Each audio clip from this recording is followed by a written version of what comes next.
Dan Allah raya mijin bata. Wajen na kwakwa mijin. Yanzu sun kai mutu kanta. Layi na ma fa gaji da wannan bara. Kudin bara idan aka samu ni kadai nake amfani da shi ne. Abadan Allah. Saboda na yi mata faɗa ne akan abin da take yi shine ta yi fushi ta sai wani bawan Allah ne.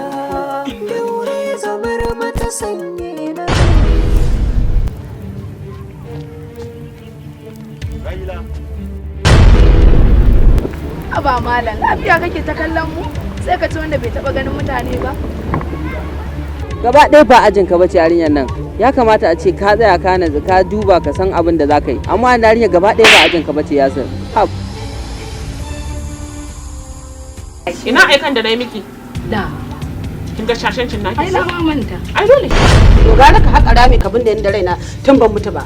Na ce ba ka haƙa rami ka binne ni.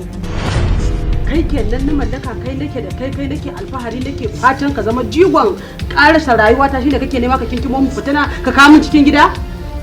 Ga mutum makauniya yar gidan wannan fitinanniyar matar. Yaya Mansur, raba ni da soyayya kamar kifi ne a tsaye a zara kayarsa.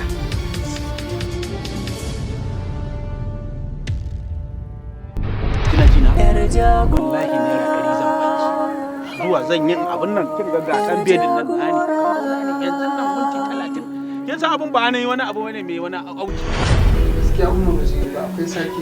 Ba zai yi a ce a cikin gidan nan ana talla aure ba. Ai sai ta zama mana da kiman mu cikin gidan nan. Gaskiya akwai matsala. Duk wani da nake nuna masa amma ko akwai rigarsa saboda wannan yarinya ya jagora.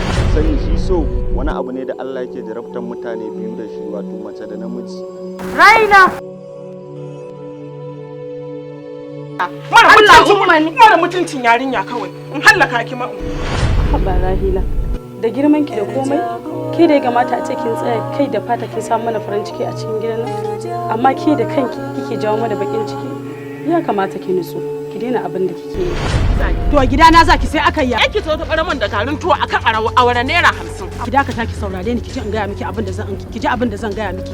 Idan kuna cin ƙasa ku kiyayi ta shuri, dan me za ta zuba wa da yarinya awara ta kuma fasa mata bokiti. Yar ki ba ta ji ta cika daukan magana a unguwan nan. Yar jagora